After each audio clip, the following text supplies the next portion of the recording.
क्या माननीय विधायक बार बार कहते हैं कि पूर्व विधायक 5 सवाल बता दें, 6 वीडियो दिखा दे? ये सर्कस चल रहा है क्या? ये सर्कस है क्या? ढाका विधानसभा सर्कस बना के रख दिया आपने। अरे मैं आपसे पूछता हूं, क्या आपने कभी सदन में रोजगार की बात करी युवाओं की? क्या आपने कभी सदन में हमारे रेफरल अस्पताल में MRI CT स्कैन नहीं है, महिला डॉक्टर नहीं है ढाका में, क्या उसकी बात करी आपने सदन में? हमारे 26 से 27 केंद्र, उप केंद्र, स्वास्थ्य केंद्र बंद है, क्या कभी आपने कहा कि यहाँ डॉक्टरों की बहाली की जाए? आप क्या करते हो? आप क्या कहते हो कि हमको मोतिहारी में एयरपोर्ट चाहिए? जाइए मोतिहारी चुनाव लड़िए 2025 का। हेलो दोस्तों, आज 21 ढाका विधानसभा के पूर्व प्रत्याशी अभिजीत सिंह के घर पर प्रेस कॉन्फ्रेंस रखा गया। प्रेस कॉन्फ्रेंस में चिरैया सड़क पर घोड़ासान से मोहैया जाने वाली रोड और फिलहाल 1 महीना पहले नाला पर बने पुल का ध्वस्त हो जाने पर सारे मीडिया बंधुओं के बीच 21 ढाका विधानसभा के पूर्व प्रत्याशी अभिजीत सिंह अपनी नाराजगी जाहिर की। चलिए सुनते हैं उन्हीं के मुख से क्या क्या बोलते हैं। बर्मा की लकीर ये अहंकार है। अहंकार और आत्मविश्वास में बड़ा ही छोटा सा एक लाइन होता है। तो आपको आपके ऊपर अहंकार हावी हो गया है। अहंकार तो रावण का भी इस दुनिया में नहीं चला। आप तो एक समान इंसान हैं। पक्ष वाले बोल रहे हैं कि ये निर्माण एजेंसी की दोष है। देखिए निर्माण, से देखिए मेरी बात बताइए, एजेंसी की दोष है। अगर थानेदार कहे कि हमारे सिपाही का दोष है तो थानेदार दोषी नहीं है। आप सदन में नेता हैं, आपका क्या काम है? केवल उस पर कमीशन ले लेना। आपने उसकी गुणवत्ता को जांच क्यों नहीं करवाई? क्या आप उस एजेंसी को सस्पेंड करेंगे, ब्लैक लिस्टेड करवाएंगे? क्या अभी तक आपने लिख के दिया है कहीं?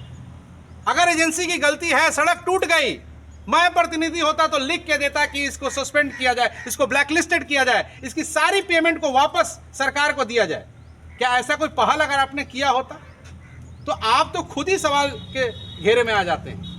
आप कहाँ सवाल करते हो? मुझे बताइए, ढाका, घोड़ासान, पचपकड़ी, चैनपुर की एक सड़क बता दीजिए जिस पर आप चलें और आपको मलाई चप न लगे, आपके पैरों में कादो नहीं लगे, पानी आपके पैरों में नहीं लगे। एक सड़क बताइए, एक बाजार घोड़ासान का हो, ढाका का हो, चैनपुर का हो, पचपकड़ी का हो, चाहे कुशमोहवा का हो, एक भी बाजार है जहां आप 4 चक्का या 2 चक्का से जा सकते हैं? क्या ये एक प्रतिनिधि का काम नहीं है कि वो बैठ के इस बात का चर्चा करे कि कैसे ये जो एक तो हमारे देश में रोजगार नहीं है, तो जो गरीब लोग हैं, जो किसान हैं, अपना सामान बेचने रोड पर आते हैं, कीचड़ में बैठ के सब्जियां बेच रहे हैं, क्या उनके लिए बाजार नीति इसी सरकार में है? वो बाजार नीति लागू नहीं की जा सकती थी? क्या हुआ बाजार नीति का? केवल और केवल जुमलाबाजी, शब्दों का दायां बायां करके और धर्म और जाति को आगे करके सदन में जाने का काम एनडीए की जितने भी नेता हैं वो यही काम करते हैं। चलिए, आप अगर बनते हैं विधायक यहाँ ढाका से, कैसे देखना चाहते हैं ढाका को, किस रूप? देखिए मैं बताता हूँ, मैं उससे पहले मैं आपको एक चीज बता देता हूँ। बार बार यहाँ के माननीय विधायक जी कहते हैं पूर्व विधायक जी को, और मैं माननीय विधायक जी को धन्यवाद दूंगा कि मैं 4 साल से उनको ट्यूशन दे रहा हूँ और उन्होंने 2-3 शब्द मेरे लिए हैं। वकील, ये शब्द मैं बार बार कहता था कि आपको वकालत करनी चाहिए, अच्छा वकील बनना चाहिए। अब वो शब्द उनके मुंह में आया है, अब वो सीखे हैं, तो मुझे अच्छा लगता है कि जो मैं सिखाना चाह रहा था वो सीख रहे हैं। उन्होंने जो मांग में 2017 से कर रहा था महाविद्यालय की, आखिर में सदन जब आखिरी पड़ाव पर था 2025 में, तब उन्होंने कहा कि हाँ, एक डिग्री कॉलेज हमारे यहाँ भी खुलवा दीजिए। 4 साल तक काहे दही जमाए हुए थे? जब हमने आईना दिखाया तब तुम काम करने चले। फुलवरिया घाट पे मैं फिर कह रहा हूं इस प्रेस कॉन्फ्रेंस में, 12 जनवरी 2022 को मैंने पत्र लिखा, 15 जनवरी 2022 को आनंद फानंद में पूजा पाठ हुआ। जब आरटीआई मारा गया, मेरे पास की कॉपी पड़ी है, तो पता चला कि कोई फंड नहीं है। तब भी आपने 31 मार्च का नाम लिया था, बेलवा चिरैया के जैसा ही आपने नाम लिया था। बार बार आपका अहंकार आपको डुबाता है, इसमें किसी भी पक्ष का कोई लेना देना नहीं है। आप डूब रहे हैं, डूबते हुए सूरज हो गए हैं, इसका कारण आपका अहंकार है। और जहां तक आपने कहा कि मैं अगर सदन में जाता हूं तो क्या करूंगा, जो स्वास्थ्य केंद्र, जो 35 स्वास्थ्य केंद्र, 36 स्वास्थ्य केंद्र जो नहीं चल रही है, उसको चलवाने का काम करूंगा। ढाका घोड़ासान में जब बस का पड़ाव नहीं है, मैं उस पड़ाव को लाने की कोशिश करूंगा। जो टैक्सी स्टैंड, टेम्पो स्टैंड नहीं है, जहां अवैध वसूली चलती है, मैं उनको एक स्टैंड दूंगा, वो जमीन दूंगा, जगह दूंगा। मैं अस्पतालों में महिला डॉक्टरों की व्यवस्था की बात करूंगा। अच्छा, इलेक्शन आते ही नेता और विधायक सड़कों पे एकदम जो है मजबूती से उतरना शुरू कर देते हैं, ऐसा क्यों? देखिए मेरी बात समझिए, आप जानते हैं कि मैं पिछले 4 सालों से, जब से चुनाव में हारा हूं 4.5 सालों से, मैं हर मुद्दे को मैं किसी के विरोध करने के लिए मैं प्रेस कॉन्फ्रेंस नहीं करता हूं। मैं ढाका की मूलभूत समस्याओं को उठाने की कोशिश करता हूं। ढाका कैसे बदलेगा? अरे जात जीत गया 10 में, अरे धर्म जीत गया 15 में, अरे जाति धर्म जीत गया 20 में। अरे ढाका की जनता कब जीतेगी भैया? ढाका का एजेंडा कब जीतेगा? ढाका की मूलभूत समस्याएं कब जीतेंगी? ये सवाल है 2025 में। मैंने माननीय विधायक जी से मैं 5 सवाल कर रहा हूं, पूछिएगा उनसे कि क्या उन्होंने कभी सदन में स्वास्थ्य के विषय उठाया? ढाका में रेफरल हॉस्पिटल में MRI CT स्कैन महिला डॉक्टर की बात करी? 35 जो स्वास्थ्य उपकेंद्र बंद हैं उसकी बात करी? क्या हमारे युवाओं को रोजगार देने की बात उन्होंने करी? क्या उन्होंने किसान हित में एक भी नया डिपो खुलवाने की, खाद का डिपो खुलवाने की या बीज उसको उपलब्ध कराने के लिए सदन में बात को रखा? क्या उन्होंने महिला सशक्तिकरण करने के लिए हमारी बहनों को, हमारी महिलाओं को क्या CCTV कैमरा से लेकर सुरक्षा उपकरणों की बात रखी? नहीं रखी। क्या उन्होंने हमारे जो गरीब मजदूर हैं क्या उसकी बात सदन में रखी? जो सब्जी वाले रोड पर सब्जी बेचते हैं, ठेला लगाते हैं, क्या उनकी बात सदन में रखी? नहीं रखी। क्या बस का पड़ाव घोड़ासहन ढाका और चैनपुर में होना चाहिए, क्या उसकी बात रखी? नहीं रखी। क्या घोड़ासहन में, चैनपुर में रीगा चीनी मिल चालू हो जाने के बाद क्या वहाँ रैक पॉइंट बने कि ढाका और घोड़ासहन के किसान भाई अपना गन्ना चीनी मिल तक पहुंचा सके? क्या इस बात को सदन में रखा? नहीं रखा। आपने सदन में क्या रखा? आप केवल और केवल कैमरा एक्शन जो आपके शीर्ष नेतृत्व जो दिल्ली में बैठ के करते हैं वही काम आप लोग पटना में और ढाका में बैठ के कर रहे हैं। आप लोग को केवल 3 शब्द सुनाई देता है, कैमरा, लाइट, एक्शन। इसके अलावा आपको जनता की आवाज नहीं सुनाई देती है। सर, लोगों का एक सवाल उठ रहा है कि 5 सालों तक आपने तो लोगों का आवाज़ उठाया, लेकिन आप सोशल मीडिया पर ज़्यादा एक्टिव थे, जनता के बीच आप रूबरू नहीं हुए। देखिए, ये आप कुछ लोग लिख रहे होंगे आपके फेसबुक पर, उनसे पूछिए कि जिनके कहने पर लिख रहे हैं क्या उनसे कभी रोजगार की बात करी है उन्होंने? कभी रोजगार की बात हुई है ढाका में? मैं हर पंचायत में जाता हूं, मेरे हर पंचायत में मेरा अपना संगठन है। टीम अभिजीत युवा शक्ति का अपना संगठन है। पार्टी को तो छोड़िए, टीम अभिजीत युवा शक्ति का अपना संगठन है। मैं रोजगार की बात करना चाहता हूं उस युवा भाई से जो किसी के कहने पर, किसी के नेता के कहने पर, किसी के मोबाइल रिचार्ज करा देने पर कुछ भी लिख देते हैं। आप रोजगार की बात कीजिए, देखिए आपके विधायक जी कल से आपकी शक्ल और सूरत नहीं देखेंगे। युवाओं को अपमानित करने का नहीं, बिल्कुल नहीं। मैं उनको हक और अधिकार की लड़ाई करने के लिए प्रेरित कर रहा हूं कि अपने अधिकार के लिए लड़िए। पर आपका क्या कहना है? अधिकार पे लड़िए। आप अपने अधिकार के लिए लड़िए कि ढाका में आज तक किसी इंडस्ट्री को लाने की बात क्यों नहीं हुई सदन में? रोजगार मेला लगाने की ढाका में कोई बात क्यों नहीं हुई? ढाका में या घोड़ासहन में, चैनपुर में, पचपकड़ी में?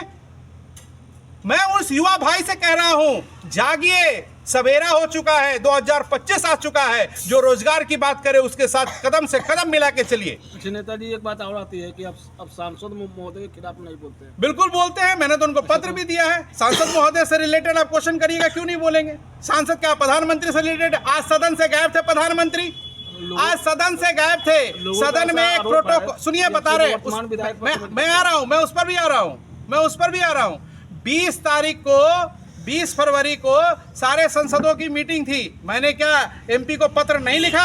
आप मेरे सोशल मीडिया अकाउंट पे देख लीजिए, मैंने लिखा है MP को, 2 पत्र लिखे हैं, बिल्कुल लिखा है। आज प्रधानमंत्री सदन से क्यों गायब थे? जहां पर आपको एज ए प्रोटोकॉल हमारे भीमराव अंबेडकर साहब को फूल अर्पण करना था, आप हरियाणा में जो है सभा संबोधित कर रहे थे। क्या प्रधानमंत्री के पास इतना समय भी नहीं है कि जो सिस्टम है, जो प्रोटोकॉल है, जो संविधान कहता है उसके तहत हम चले? ऐसे लोग पूछ रहे हैं कि आप पूर्व विधायक के खिलाफ क्यों नहीं बोलते? क्या पूर्व विधायक तो कोई जवाब, देखिए पूर्व विधायक तो कुछ ना बोलते हैं। 5 साल तक सत्ता में थे ना वो यहाँ। बिल्कुल, 5 साल जब वो सत्ता में थे तो उन्होंने क्या किया? अगर किए रहते तो वो खुद सत्ता में रहते। अगर वो जवाब देते तो आज जो है, कल के इंटरव्यू में यहाँ के विधायक ने क्या कहा कि हम महागठबंधन की जीत को रोक देंगे। और मैं उनको बता देना चाहता हूँ कि मेरे जैसा युवा जब तक यहाँ है, महागठबंधन की जीत को आप रोक नहीं पाइएगा। महागठबंधन ढाका इस बार जीतेगी, हर हाल में जीतेगी। कांग्रेस ये सीट लेके जाएगी सदन में। लेकिन जो पूर्व विधायक है वो तो पूर्व, जो अभी वर्तमान विधायक है वो तो सिर्फ पूर्व विधायक के खिलाफ नहीं बोलते। देखिए आप कोई भी इंसान कमजोर पहलवान से न लड़ना चाहेगा है। राणा रंजीत भाई हैं हमारे, उन्होंने क्या कहा, आइए ना जनता की तरफ से सवाल करते हैं, जनता के बीच में आइए। क्या यहाँ के वर्तमान विधायक में इतना दम है कि बिना अपने लोगों के, वो बच्चों युवाओं के बीच में जाके सवाल कर सके, उनके जवाब दे सके, बेटियों के बीच में जा सके, महिलाओं के बीच में जा सके, हमारे बुजुर्गों के बीच में जा सके? वो जब जाएंगे तो अपने 10-5 लोगों को लेके जाएंगे। ये कठिनाइयां मैंने सुनी है। मैंने लोगों को कहा कि आए हैं विधायक, कहीं नहीं बोलते हैं, ए भैया वो सब खड़ा ही ना बोले देते हमनी के, वो हमनी के डांट दे बोले, ना बोले दे बोले हमनी के। आप तो खुद एक प्रोटोकॉल बना के चल रहे हैं, आप जनता से बिल्कुल डिस्कनेक्टेड है। क्या हुआ आपका रविदास जी की प्रतिमा लगाने का वादा? क्या हुआ वीर कुंवर सिंह की प्रतिमा लगाने का वादा? रविदास जी की प्रतिमा अभिजीत सिंह लगा चुका है 12 फरवरी 2025 को, और 23 अप्रैल 2025 को फिर मैं वीर कुंवर सिंह की भी प्रतिमा यहीं लगाऊंगा। यह होता है काम। आप न महापुरुषों की बात, महापुरुषों का न सम्मान करते हैं, न आप ढाका की जनता की कोई आवाज सदन में उठाते हैं। आपने ढाका को गाली दिया था, याद है? मुजफ्फरपुर उपचुनाव कुर्नी में पूर्व सांसद के साथ बैठ गए, आपको उस समय ढाका पाकिस्तान और बांग्लादेश नजर आ रहा था। अब चुनाव आ गया तो आपको ढाका नजर आ रहा है। क्या ये ढाका के 3-3.5 करोड़ मतदाताओं का अपमान नहीं है? आप ऐसा ही बोल दीजिएगा कि यहाँ के लोग पाकिस्तान और बांग्लादेशी हैं। ये शर्म का विषय है, ये शर्म का विषय है। मैं पुनः कह रहा हूं, जो मैंने 5 सवाल आपसे किए हैं उसका जवाब दे दीजिए। मैं जानता हूं ये सवाल आपको चुभेंगे, आप नहीं दीजिएगा जवाब, आप में हिम्मत नहीं है उस जवाब देने का। आप बार बार कहिएगा फलनवा पूर्व विधायक नहीं बोला। अरे नहीं बोला, जो बोल रहा है उसको जवाब दीजिए। हम जनता के बेटा हैं, हम जनता हैं, आप इसी नाते हमको जवाब दे दीजिए। हम जनता की तरफ से सवाल कर रहे हैं, इसी नाते आप जवाब दे दीजिए कि आपने अस्पताल का मुद्दा उठाया है, आपने सड़कों की बात करी है। मोटरेबल रोड पिछले 15 साल में जितनी भी सड़कें बनी हैं या विधायक फंड से जो खर्च हुआ है उसकी जांच करा लीजिए। 99% भ्रष्टाचार आपको नजर आएगा, 99%। कौन सी ऐसी सड़क है भैया, बताइए ना। अभी आप घोड़ासान से आ रहे हैं, जो चैनपुर जाती है, अम्बेडकर चौक से चैनपुर, सड़क की स्थिति देख लीजिए। आप बिरता चौक से मिडिल स्कूल देख लीजिए, आप झंगुआराम वाली सड़क को देख लीजिए, आप चैनपुर वाली सड़क को देख लीजिए, आप चिरैया भेलवा वाली सड़क को देख लीजिए। अरे कौन सी सड़क बच गई है? अरे ये अभिजीत सिंह ही है जो हल्ला करते रहा कि फुलवरिया जाने का रास्ता तक नहीं है। याद है कि भूल गए? तभी ना वो सड़क आई है, कहाँ से आई है? अरे बार बार आपको आईना दिखाया है मैंने, तब जाके कहीं आपके अंदर थोड़ी सी लज्जा आई और आपने 2 सवाल सदन में कर दिया, और उसमें भी आपने गलती करा। कहते हैं ना कि अगला कॉपी लिख रहा है, पिछला में से देख के लिखता है तो कुछ शब्द होर पर आ जाता है, कुछ कॉपी करने में दिक्कत होता है। आपने सदन में बोला है कि उन्हें 2000 में बना हुआ ढाका अनुमंडल, अरे 1972 में बना हुआ ढाका अनुमंडल, सबसे पुराना अनुमंडल, ढाका सिकराना अनुमंडल, जहां कह रहा है अभिजीत सिंह कि एक महाविद्यालय होना चाहिए, जहां कह रहा है अभिजीत सिंह की एक डिग्री कॉलेज होना चाहिए, वहां कह रहा है अभिजीत सिंह की बस का पड़ाव होना चाहिए। वहां आप जाके देखिए नगर पंचायतों की सड़कों की स्थिति, आप जाके देखिए। आप मुझे बताइए कि ढाका का एक अस्पताल बता दीजिए, लखन सेन के अस्पताल की स्थिति क्या है? चलिए, आप कह रहे थे कि मैं घूमता नहीं हूं, मैं लखन सेन अस्पताल में गया, मेरे वीडियोस देखिए, क्या स्थिति है, क्या स्थिति है। अस्पताल है तो वहां कोई आदमी नहीं है, ताले लगे हुए हैं। क्या किया आपने 5 साल? छोड़ दीजिए ना कि पूर्व नहीं कुछ किया, नहीं कुछ किया तो गया, आप भी नहीं करिएगा, आप 20 बार जाइएगा। वर्तमान विधायक का स्लोगन आप देखते होंगे, उनका स्लोगन है कि काम ही मेरी पहचान है, विकास ही मेरा लक्ष्य है। इस स्लोगन को आप कैसे देखते हैं? भैया ऐसा है, जब अमुआ का पुल गिरा था ना, याद है ना, अमुआ का पुल गिरा था, वही उनका विकास है, वही उनका विकास है। भूल गए? और उसी दिन रात में हम कहे थे कि अलकतरा 20% कहाँ जाता है, भूल गए? उसी दिन रात में उनका विकास बोल रहा था, सीमेंटेड पर आधा अलकतरा चलवाए, और जब हम कहे कि सीमेंटेड पर अलकतरा काहे चल रहा है तो अगला दिन बंद हो गया। यही विकास बोलता है, वो क्या बोलेंगे? उनका विकास अगर बोल रहा होता तो ढाका की जनता त्रस्त नहीं होती। ढाका में केवल 15 साल में भ्रष्टाचार हुआ है, जाति धर्म के नाम पर ये दोनों नेता रोटी सेक के सदन में गए हैं। हमें इस परिभाषा को तोड़ना है। ढाका में ना हिंदू जीतेगा ना मुसलमान जीतेगा, इस बार ढाका की जनता की जीत होनी चाहिए। क्या हम राजपूत हैं तो केवल हमको राजपूत के नाम पर टिकट मिल जाए? ये गलत परिभाषा है। जाति और धर्म के नाम पे बिल्कुल टिकट नहीं मिलना चाहिए। टिकट उसे मिलना चाहिए जो संघर्ष कर रहा है, टिकट उसे मिलना चाहिए जो ढाका और घोड़ासान की बात कर रहा है, पचपकड़ी चैनपुर की बात कर रहा है। केवल हम इस जाति से आते हैं, इस धर्म से आते हैं, इसलिए हमको टिकट मिलना, हम सदन में जाएंगे। ढाका का ये दुर्भाग्य है कि एक राजा है और एक राजा का पुत्र है। अरे जनता का बेटा इस बार जीतेगा और जनता का बेटा इस बार 2025 का चुनाव लड़ेगा। यह संकल्प ढाका की जनता ले चुकी है। अब ढाका की जनता से, खासकर महिलाओं से आरिफ जी जाके मिलिए, पूछिए कि अभिजीत चुनाव लड़ने आ रहा है, वो कहेंगे हाँ वो लड़ेगा, इस बार वो लड़ेगा और हम लोग वोट करेंगे उसको। क्या हुआ खेल के मैदान का? ढाका में जो खेल का मैदान है, फुटबॉल के पाइप का क्या हुआ? एक विवाह ऐसा भी किया और पाइप गायब हो गया आपके कार्यकर्ता पाइपे बेच के। क्या किए पाइप बेच के? काहे नहीं लगा पाइप भाई? अरे युवा जो फुटबॉल खेलता है उसका भी पाइप बेच के खा जा रहे हैं और आप कह रहे मेरा विकास बोल रहा है। अरे ढाका के विकासवा कहाँ बा? कहाँ बा? मालूम बा ना मालूम बा? ढाका के विकासवा भुला गेल बा।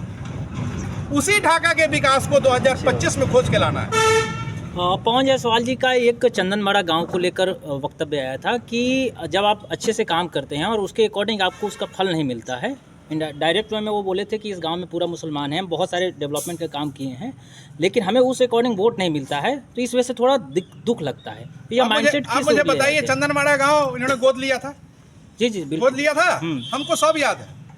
हम कहे थे गोद लेने के लिए। ये माइंडसेट क्या ले लेते फुलवरिया को ही, पर एवा आपका पंचायत है, ले लेते उसी को गोद, उसी को गोद ले लेते।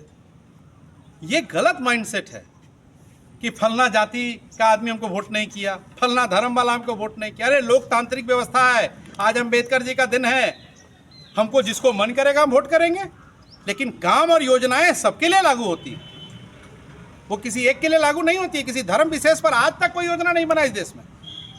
तो ये इनडायरेक्ट वे में तो यही देवेश चंद्र ठाकुर जी जैसा बोल रहे हैं, यादव और बिल्कुल बोल रहे हैं, और ये दुर्भाग्यपूर्ण बातें हैं। अरे जो आदमी ढाका का अपमान, अरे वो वीडियो जाके देखिए, कितना घृणित वीडियो है, जहां पूर्व सांसद और वर्तमान विधायक ढाका का मजाक उड़ा रहे हैं कि ये ढाका बांग्लादेश में है और हम तो पाकिस्तानों जीत जाएंगे। अरे आपसे पड़ेवा पंचायत तो जीता नहीं गया, क्या हमसे बुलवा रहे हैं? अच्छा, पप्पू जी के बयान को कैसे लेते हैं जिस पर उन्होंने माफी मांगी थी सदन में? देखिए, पप्पू जी का जो बयान था उसको आप लोगों ने सिर्फ आधा अधूरा देखा। उससे एक दिन पहले का भी उनका आप देखेंगे सोशल मीडिया पे, उनका इतना ही कहना था। बड़बंखी का मामला था, उनके पार्लियामेंट पूर्णिया में, वहाँ का मामला था। वहाँ ऋषिदेव समाज के जमीन को वहाँ के एनडीए बीजेपी के विधायक द्वारा हड़पा जा रहा था। उसी बात को लेके वो तर्क दे रहे थे, जिस बात का सिर्फ उतना क्लिप काट के आप दे दिए। उन्होंने तुरंत, अरे ऐसा नेता कहाँ मिलेगा भैया जो लोगों की सेवा करना जानता है? और जब उसे लगा कि नहीं, शायद मेरे अच्छे शब्द से भी किसी को ठेस पहुंच गई हो, तो तुरंत अगले दिन सुबह उठ के कहता है कि नहीं, चलिए अगर मेरी बातों से आपको दुख हुआ हो तो हम क्षमा चाहते हैं। दिखा दीजिए हमको एक ऐसा नेता पूरे भारत में, पूरे भारतवर्ष में दिखा दीजिए कोई ऐसा नेता मिलेगा। कोरोना में कौन था? बाढ़ में कौन था? सुखाड़ में कौन था? पप्पू यादव। आज आईजीएमएस और एम्स जाना है, पीएमसीएच जाना है, फुलवरिया के लोगों को भी जाना होता है तो अभिजीत सिंह को फोन करते हैं। तो अभिजीत सिंह के साथ कौन है? पप्पू यादव। फिर भूल जाते हैं। अरे उन्होंने बड़बंखी के विधायक के ऊपर कमेंट किया था, उस कमेंट को सिर्फ काट के उतना ही रिलीज किया गया। क्या जब उन्होंने बोला और जब उन्हें लगा, यह एहसास हुआ, तो वो तुरंत इसके ऊपर आए और उन्होंने इस बात को अपने आप को रिग्रेट किया। तो मतलब क्या करना चाहिए? मीडिया को मसाला चाहिए? सर देखिए, हम मीडिया का अपमान नहीं करते, हम किसी व्यक्ति का अपमान नहीं करते, हम यहाँ के माननीय विधायक तक का भी अपमान नहीं करते। हमको किसी का अपमान करने से कोई लाभ नहीं है। मेरे संस्कार वैसे है नहीं। मैं जिस घराने से आता हूँ, जिस गांव से आता हूँ, जिस प्रखंड से आता हूँ, हमारे ऐसा संस्कार नहीं। हम किसी को अपमानित नहीं करना चाहते। हम तो ढाका के भी विधायक को बार बार आईना दिखा रहे हैं कि भैया ये कर लीजिए। आज भी मैं आपको आपके माध्यम से कह रहा हूँ, 4-5 महीने बचे हैं। ढाका, चैनपुर, पचपकड़ी, घोड़ासहान की बाजार नीति को लागू कराइए। जो टोकरी पर सब्जी लोग कीचड़ में बैठ के बेच रहा है, उसको सेट लगवा के दीजिए। रोड को चौड़ीकरण कराइए, यातायात अच्छे से बहाल कराइए। हिम्मत है तो करा के दिखा दीजिए, क्योंकि आपकी इच्छा शक्ति नहीं है। आप जान रहे हैं कि कि धर्म और जाति के नाम पर हम फिर जो है कुछ ना कुछ करेंगे, लेकिन इस बार जाति धर्म नहीं जीतेगा। अच्छा, विकास को लेकर आम जनता के लिए क्या संदेश देना चाहिए? देखिए, मैं इतना ही कहूँगा कि युवाओं को ये बात हमेशा स्पष्ट होनी चाहिए कि जो हमारे रोजगार की बात करेगा, जो हमारी बात करेगा, हम उसके साथ जाएंगे। किसान की जो बात करेगा, हम उसके साथ जाएंगे। जो महिला सशक्तिकरण की बात करेगा, हम उसके साथ जाएंगे। जो हमारी बेटियों की शिक्षा की बात करेगा, जो डिग्री कॉलेज की बात करेगा, हम उसके साथ जाएंगे। जो बस के पड़ाव की बात करेगा, हम उसके साथ जाएंगे। जो सड़क निर्माण करके 5 साल उसको मेंटेन करवा के रखेगा, हम उसके साथ जाएंगे। जो मोटरेबल रोड के नाम पर और एजेंसियों से कमीशन वसूलने के नाम पर जो सत्ता में है, उनके साथ हम नहीं जाएंगे। और ढाका विधानसभा में 25% से अबव ST/SC समाज के वोटर हैं, लेकिन एक भी उनके बच्चों को पढ़ने के लिए स्पेशल ST/SC समाज के स्कूल या कॉलेज नहीं। मेरी बात आप ये मानिए कि आज अंबेडकर जी का दिन है और अंबेडकर जी का पहला लाइन ये है कि व्यक्ति को शिक्षित होना चाहिए। और ये दुर्भाग्य है कि इस देश में अंबेडकर जी को मानने वाले बहुत लोग हैं, लेकिन शिक्षा के प्रति श्रद्धा रखने वाले बहुत कम लोग। जहाँ तक आपने इस बात को रखा, तो ये बात सदन में उठनी चाहिए थी, क्यों नहीं उठी?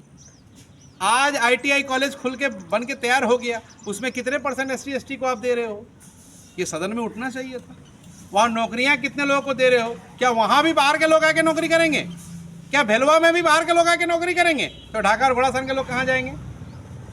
जब एक जवाहरलाल मेमोरियल कॉलेज खुला था, जिसने जमीन अनुदान में दिया था, या सरकारी हो या अनुदानित हो, जमीन जहाँ की होती है वहाँ के लोगों को नौकरी दी जाती है। क्या इस बात पर आज तक विधायक जी ने कोई बात कही? हर पंचायत में एक गार्ड, हर स्कूल में एक गार्ड की व्यवस्था करनी थी, सब कागजों में हो गया। कितने लोगों को नौकरी मिला? तो यही मामला है। इन्हीं सारी बातों को लेके मैं बार बार उनको आईना दिखाना चाहता हूँ कि अभी भी जागिए, और जो मैंने सवाल 5 उठाए हैं उसका जवाब दे दीजिए। आप अपना उसका फुटेज जारी करिए ना, आपका बड़ा वीडियो और कैमरा एक्शन का शौक है, तो एक वीडियो जारी कर दीजिए कि हाँ, हम अस्पताल की बात किए थे, हाँ, हम बच्चों के पढ़ाई की बात किए थे, हाँ, हम महिला डॉक्टर की बात किए थे, हाँ, हम बस पड़ाव की बात किए थे, क्या हुआ?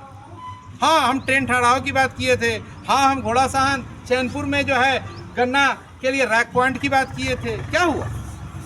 दिखाइए ना वीडियो, दिखाइए।